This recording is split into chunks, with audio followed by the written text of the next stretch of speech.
వి gold trusted gold buyers. మీరు తాకట్టు పెట్టిన బంగారాన్ని విడిపించి ఈ రోజు ఉన్న మార్కెట్ ధరకు కొనబడును.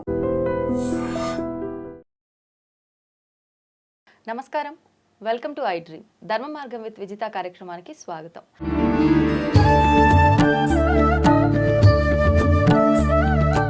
ప్రస్తుతం మనతో పాటు ఉన్నారు ప్రముఖ జ్యోతిష పండితులు, ఆధ్యాత్మికవేత్త సుభాష్ శర్మ గారు. ఇప్పుడు వారితో మాట్లాడదాం. నమస్కారం గురుగారు. శ్రీమాత్రే నమః. గురుగారు, ఇప్పుడు మనకు కుంభమేళ ముగింపు సమయం ఆసన్నం అవుతుంది. కొద్ది రోజులు మాత్రమే ఉంది. అయితే చాలా మందిలో సందేహం ఒకటి ఉంది. ఏంటి అంటే, స్నానం ఆచరించిన వాళ్ళు ఎవరైనా రాని వాళ్ళకి అక్కడ నుంచి నీళ్లు తీసుకొచ్చి ఆ జలాన్ని నెత్తిపైన చల్లితే అంత పుణ్యం కాకపోయినా ఎంతో కొంత వస్తుంది అని చెప్పి ఈ విశ్వాసంతో వెళ్ళిన ప్రతి ఒక్కరూ వాళ్ళ కుటుంబం వెళ్ళినా వాళ్ళ ఇంట్లోకి తీసుకొచ్చుకుంటున్నారు, లేదంటే వేరే వాళ్ళ కోసం ఇలా మొత్తానికైతే ఆ వాటర్ తెచ్చుకోవడం జరుగుతుంది, ఆ జలాన్ని. కానీ అది తెచ్చుకోవడం కరెక్ట్ కాదు, అది మళ్ళీ ఒక దోషభూయుక్తమైంది, దోషం వస్తుంది దానివల్ల, ఇలాంటివి మాట్లాడే వాళ్ళు కూడా ఉన్నారు. అసలు ఏంటి వాస్తవం ఏంటి? నిజంగా తీసుకురాకూడదు అంటారా వాటర్ని? తప్పకుండా తెలియజేస్తున్న ముందుగా ప్రేక్షకులందరికీ శ్రీమాత్రే నమః, శ్రీ గురుభ్యో నమః. గంగే చ యమునే చైవ గోదావరి సరస్వతి నర్మదా సింధు కావేరీ జలేస్మిన్ సన్నిధం కురు. ఇక్కడ పుణ్య నదీ జలములు అనేటటువంటివి మనిషి యొక్క శరీరాన్నే కాదు, నెగిటివ్ ఎనర్జీని కూడా దూరం చేసేటటువంటి నదీ జలాలు. అయితే ఇక్కడ ఒక్క కాశీ నగరానికి వెళ్ళినప్పుడు మాత్రము ఆ కాశీ నీళ్లు తీసుకురాకూడదని శాస్త్రము. ఎందుకనండి? ఎందుకంటే కాశీ నగరంలో మణికర్ణికా ఘాట్, హరిశ్చంద్ర ఘాట్ అని 2 ఘాట్లు ఉంటాయి. అక్కడ నిరంతరం 365 రోజులు శవాలు కాలుతూనే ఉంటాయి. ఆ యొక్క చితాభస్మము నీటిలో కలుస్తుంది. మళ్ళీ అక్కడ స్నానం చేసి ప్రతి ఒక్కరు కూడా ఇంటికి వెళ్ళేటటువంటి విధానాలు మనకు కనిపిస్తాయి. అంటే కాశీ మహాశ్మశానంతో సమానమని శాస్త్రం చెబుతుంది. అయితే ఇప్పుడు మనం శ్మశానానికి వెళ్తే ఏదైనా నీళ్ళు తీసుకొస్తామా ఇంటికి? తీసుకురాం. ఎందుకు అని అంటే అది నెగిటివ్. అక్కడ కాశీ నెగిటివ్ అనేటటువంటిది కాదు. కాకపోతే అక్కడ మణికర్ణికా ఘాట్, హరిశ్చంద్ర ఘాట్ వద్ద ఎప్పుడు కూడా శవాలు అనేటటువంటివి కాలుతూ ఉంటాయి. అక్కడ ఉన్నటువంటి బూడిద, అక్కడ ఉన్నటువంటి కళేబరాలు, అక్కడ ఉన్నటువంటి వివిధ రకాలైనటువంటి అస్థిపంజలు, మళ్ళీ ఆ ఎముకలు అవన్నీ కూడా నీటిలోనే కలుపుతారు. అక్కడ నీటిలో కలిపినటువంటి విధానం అపవిత్రమని కాదు, కాకపోతే అవి నీటిలో కలుస్తాయి కాబట్టి అవి ఏమవుతాయి, మళ్ళీ పునర్జన్మ పొందడానికి చాలా రకాలుగా ఇబ్బందులు పడతాయి. మనం తీసుకురావడం అంటే ఏవైతే మనము కళేబరాలు అక్కడ కలుపుతామో, ఏవైతే మన యొక్క బూడిదను అస్థికలను అక్కడ నిమజ్జనం చేస్తామో, అవి ఏమవుతాయంటే అక్కడ నుంచి తీసుకొచ్చినటువంటి నీటి ద్వారా ఆ యొక్క నెగిటివ్ ఎనర్జీ అని ఏదైతే ఉంటుందో గంగా జలంలో, అవి అన్నీ కూడా మనం ఇంటికి తీసుకురావడం వల్ల ఏమవుతుందో, ఆ యొక్క నీటి వల్ల ఆ యొక్క గతించినటువంటి వారి యొక్క పునర్జన్మ నిలిచిపోవడం జరుగుతుంది, ఆగిపోవడం, మళ్ళీ వాళ్ళకి జన్మ లేకుండా ఉంటుంది. అవి భూత ప్రేత పిశాచాలుగా మళ్ళీ వెంటాడుతూ ఉంటాయి. ఇంకోటి ఏంటి అంటే, అది కాశీలో గంగా నది ఏదైతే ఉంటుందో ఆ గంగా నది పవిత్రమే, కానీ నీరు అనేటటువంటి ఇంటికి తీసుకురాలేము. కాకపోతే అందుకే ఇలాంటి కొన్ని సందర్భాల్లో ఈ కాశీ లాంటి నీళ్లు ఇంటికి తీసుకురాకూడదని శాస్త్రము. మరి ఇప్పుడు ఒకవేళ ఇదంతా విన్న తర్వాత ఓకే తెచ్చుకోము, వినక ముందు మామూలుగా వెళ్ళాము తెచ్చుకున్నాము, దానికి ఏమైనా పరిహారం లాంటిది? అయితే అది ఇప్పుడు తెలియకుండా తీసుకొస్తే ఏమి కాదమ్మా, ఇప్పుడు తెలిసి తీసుకురాదు. ఎందుకంటే ఆ కాశీలో జరిగేటటువంటి ప్రతి ఒక్కటి, చాలామంది కాశీకి ఎందుకు వెళ్తారు? అస్థిక నిమజ్జనం చేయడానికే వెళతారు. అలా అస్థిక నిమజ్జనం చేసేటటువంటి నీటిని మనం ఇంటికి తీసుకురాకూడదని శాస్త్రం తెలియజేసింది తప్ప అది తీసుకొస్తే దోషము అనేటటువంటిది కాదు, తీసుకురాకూడదని శాస్త్రము. అలా నువ్వు తెలియకుండా తీసుకొస్తే ఏం కాదు, తెలిసి.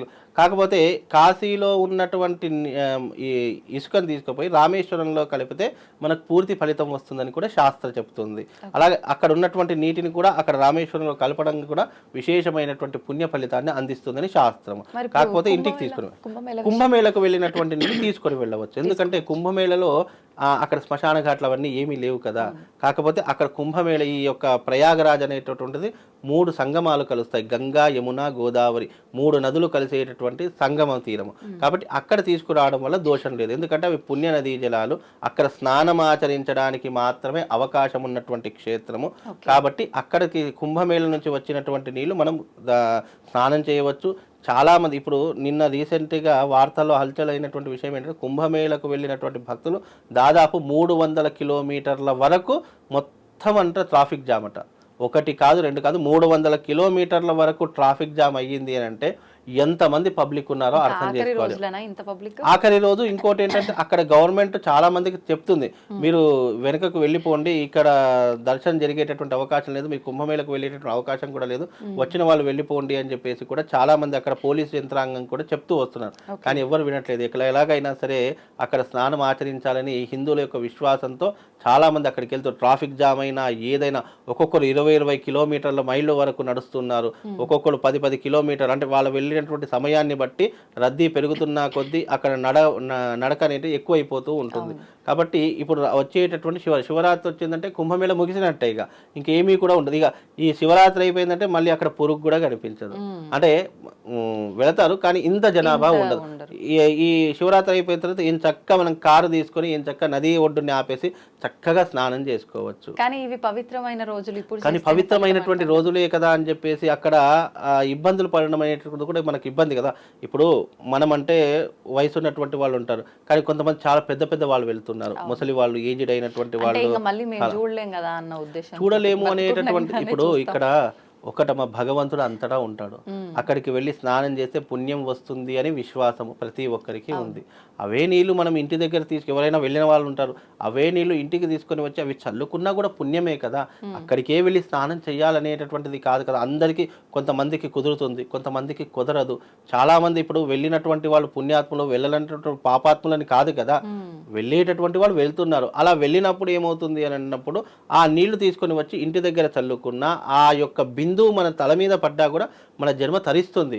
కాకపోతే ఏంటంటే సమయాన్ని, సందర్భాన్ని అన్నిటినీ కూడా కాలక్రమేణా మనం ఆలోచించి వెళ్ళవలసి ఉంటుంది. ఇప్పుడు అక్కడికి వెళ్ళి 300 కిలోమీటర్లు నువ్వు ట్రాఫిక్ జామ్లో ఇరుక్కున్నావంటే నువ్వు ఇంటికి రావడానికి ఎన్ని రోజులు పడుతుంది? ఇప్పుడు రీసెంట్గా మా హైదరాబాద్ నుంచి ఒక బస్సు తీశారండి. ఆ బస్సు చిత్రకూట్ దగ్గర ఆగిపోయింది. అంటే చిత్రకూట్ అంటే అక్కడ నుంచి మళ్ళీ ప్రయాగరాజు దాదాపు 300 కిలోమీటర్లు, 5 hours minimum 5-10 hours easy, 5-6 hours ఈజీగా పడుతుంది.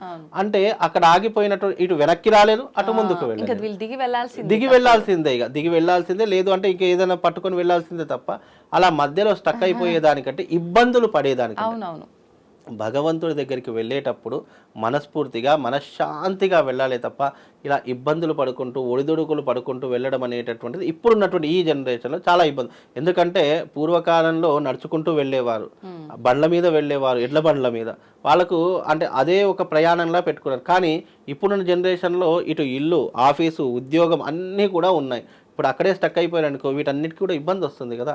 కాబట్టి అవన్నీ దృష్టిలో ఉంచుకొని భగవంతుడు అంతటా ఉన్నాడు, ఇక్కడ లేడు అని అక్కడ లేడు అని కాదు.